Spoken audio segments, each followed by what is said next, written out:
उसमें वो लिखते हैं कि एक राजा ने बहुत सुंदर एक तोते को मंगवाया।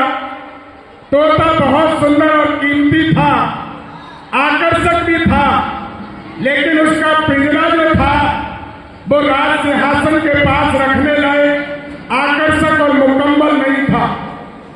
ये विचार किया राजा ने और उसके मंत्रियों ने बैठ करके कि बहुत राजगद्दी के पास, सिंहासन पर के पास पिंजरे में तोता रखना है, इसलिए बहुत कीमती, आकर्षक, सुंदर दिखने में ऐसा पिंजरा तैयार किया जाए।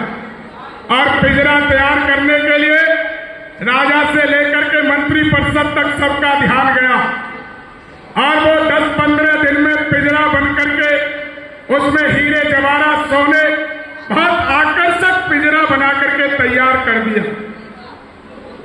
और राजा की गद्दी के पास उस पिंजरे को रखा। बच्चों, फिर पूछूंगा मैं तुम्हें, जब वो पिंजरा रखा, राजा ने आज्ञा दी कि इस पिंजरे में तोते को रखो। और जो महानुभाव तोता लेने गए, जैसे ही तोते को उठाया, तोता राम नाम सत्य कर चुका था, अर्थात मर चुका था। ये कहानी इतनी ही है, इसका सार मैंने आपके बीच में रखा है। ये कहानी मुंशी प्रेमचंद हमारे संपूर्ण समाज को और खास करके आज के परिप्रेक्ष्य में, आज की प्रासंगिकता के संदर्भ में हम सब आर्य समाजियों को रेखांकित करते हैं।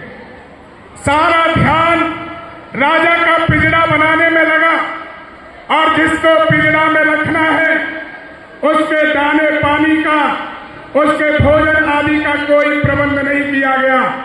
ये केवल कहानी मुंशी प्रेमचंद हम सबको संकेत करना चाहते हैं, आदेशित करना चाहते हैं, रेखांकित करना चाहते हैं कि आज हम केवल पिंजरे बनाने में लगे हुए हैं, हम केवल मकान बनाने में लगे हुए हैं, आकर्षक सुविधाएं जुटाने में लगे हुए।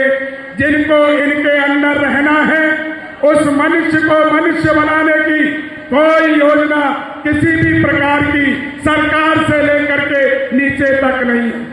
आपको मैं लेकर के चल रहा हूं 1947 के अंदर, जिस समय पहला ऋषि बोध उत्सव आजादी के बाद मनाया गया, रामलीला मैदान में सार्वदेशिक सभा ने मनाया।